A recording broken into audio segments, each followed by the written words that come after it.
അമ്മ എന്തിനാ എല്ലാ ആഴ്ച ഇങ്ങോട്ട് വരണേ? സമയം കിട്ടുമ്പോ ഞാൻ ഇങ്ങോട്ട് വരാന്ന് പറഞ്ഞല്ലേ. എന്റെ 3-ാമത്തെ വയസ്സിൽ ഒറ്റയ്ക്കായതാണ് നമ്മള്. ഈ ഒരു ആഗ്രഹത്തിന് പുറത്താണ് ഇന്നും ജീവിച്ചിരിക്കുന്നത്. ഇനിയിപ്പൊ അമ്മ എന്തൊക്കെ പറഞ്ഞാലും ആകെയുള്ള ആ 3 സെന്റ് സ്ഥലം വിട്ടിട്ട് കല്യാണം കഴിക്കാൻ ഞാൻ സമ്മതിക്കില്ല. ആകെയുള്ളതാരപ്പം പൊന്ന. ഈ ഒരു അവസ്ഥ അറിഞ്ഞ് ഇപ്പൊ ഒരാൾ വന്നിട്ടുണ്ട്. അമ്മ ഇനി ആരൊക്കെ വന്നാലും ആ സ്ഥലം വിട്ടിട്ട് ഞാൻ കെട്ടില്ല. എന്റെ അച്ഛനെ പോലെ നീയും എന്നെ തോൽപ്പിക്കേ.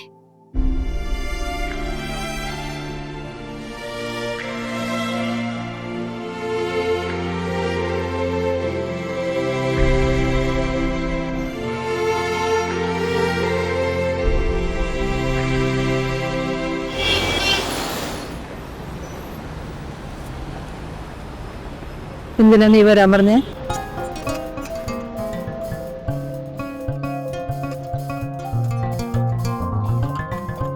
അമ്മ അവരെ വിളിച്ച് ഓക്കെ പറഞ്ഞു.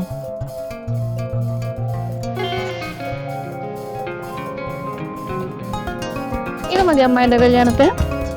അമ്മ ഞാനൊരു സ്കീമിൽ ജോയിൻ ചെയ്തിട്ടുണ്ട്. അപ്പോൾ എന്നെ കൊണ്ടാവുന്ന വിധം ഞാൻ എങ്ങനെയെങ്കിലും ഇതൊക്കെ മന്ത്ലി അത് പേ ചെയ്ത് എൻ്റെ കല്യാണത്തിനുള്ള സ്വർണ്ണം ഞാൻ തന്നെ ഉണ്ടാക്കിയോളാം. നമുക്കാരൊന്നും നിൽക്കണ്ട.